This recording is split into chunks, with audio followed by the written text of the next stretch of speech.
하루를 시작하는 묵상, 청년 묵상 10월 31일 토요일. 오늘의 말씀 예레미야 52장 24절에서 34절 말씀. 사령관이 대제사장 스라야와 부제사장 스바냐와 성전 문지기 세 사람을 사로잡고 또 성 안에서 사람을 사로잡았으니 곧 군사를 거느린 지휘관 한 사람과 또 성중에서 만난 왕의 내시 7명과 군인을 감독하는 군 지휘관의 서기관 하나와 성 안에서 만난 평민 60명이라. 사령관 느부사라다는 그들을 사로잡아 림나에 있는 바벨론의 왕에게 나아가매 바벨론의 왕의 하맛 땅 림나에서 다 쳐 죽였더라. 이와 같이 유다가 사로잡혀 본국에서 떠났더라. 느부갓네살이 사로잡아간 백성은 이러하니라. 제7년에 유다인이 3023명이요 느부갓네살의 18째 해에 예루살렘에서 사로잡아간 자가 832명이요 느부갓네살의 제23년에 사령관 느부사라단이 사로잡아간 유다 사람이 745명이니 그 총수가 4600명이더라. 유다 왕 여호와긴이 사로잡혀간 지 37년 곧 바벨론의 에월므로닥 왕이 즉위 원년 12달째 25째 날 그가 유다의 여호야긴 왕의 머리를 들어주었고 감옥에서 풀어주었더라.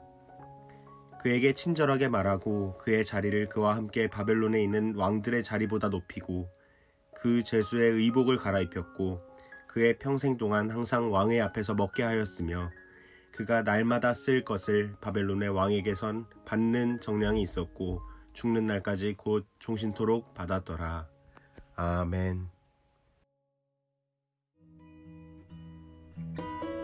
하루를 시작하는 묵상, 청년 묵상 예레미야 52장 24절에서 34절 말씀입니다. 하나님의 사람들이라고 했던 유대인들은 모두 바벨론으로 잡혀갔습니다. 가난한 자들은 남아있었으나 여호와의 말씀을 읽고 쓸 수 있고 암기하고 있는 지식계층과 그리고 기술을 가지고 있는 기술계층들은 모두 잡혀가게 되었습니다. 성전은 무너지고 성벽과 왕궁과 건물들은 다 무너졌습니다. 그러나 말씀을 가지고 있던 자들, 신앙을 유지할 수 있는 이들은 모두 바벨론으로 끌려가게 되었습니다. 이를 다르게 말하면 건물은 무너졌어도 그 안에서 잃어버려서는 안 되는 내용은 그대로 바벨론으로 옮겨져 보호받게 되었다라는 것을 알게 합니다.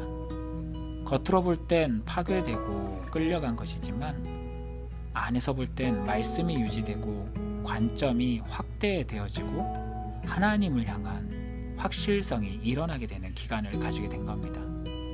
하나님의 계획은 그렇습니다.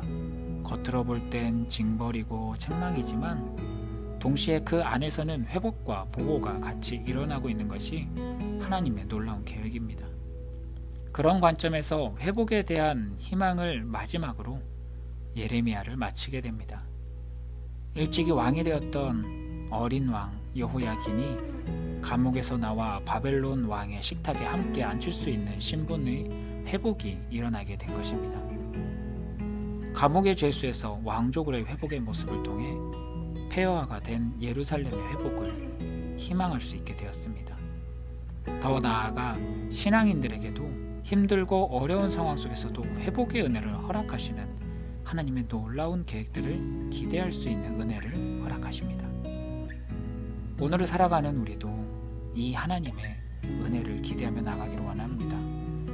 때로는 내 삶이 힘들고 어렵게 보일지라도 그 안에서도 단련시키시고 회복시키시는 하나님의 은혜가 함께할 때 우리 안에는 다시금 하나님의 은혜의 역사가 충만하게 나타날 줄로 믿습니다. 우리가 그 믿음 가지고 오늘 하루를 살아가는 사랑하는 우리 청년부 지체들이 될 수 있기를 원합니다. 함께 기도하겠습니다. 사랑의 하나님 감사합니다. 우리는 날마다 회복되어지기를 원합니다. 겉으로의 모습은 무너지고 있는 것 같고 약해져 있고 비루해 보일지라도 우리 안에 하나님의 그 은혜의 역사, 하나님이 허락해 주신 약속의 말씀들이 살아있고 유지되어질 때 그 말씀으로 인해서 우리가 다시금 일어서며 하나님의 놀라운 은혜를 경험할 수 있는 일들이 나타나도록 귀한 은혜를 허락하여 주시옵소서. 특별히 너무나도 힘들어지고 있는 시기입니다. 어쩌면 더 힘들어질 거다라고 말하고 있는 시기이기도 합니다. 그럼에도 불구하고 하나님의 사람들을 지키고 보호하셨던 하나님의 그 보호하심의 역사가 사랑하는 청년들의 삶 속에 온전히 나타날 수 있도록 은혜 허락하여 주시옵소서. 감사드리며 살아계신 우리 주 예수님 이름으로 기도드립니다. 아멘.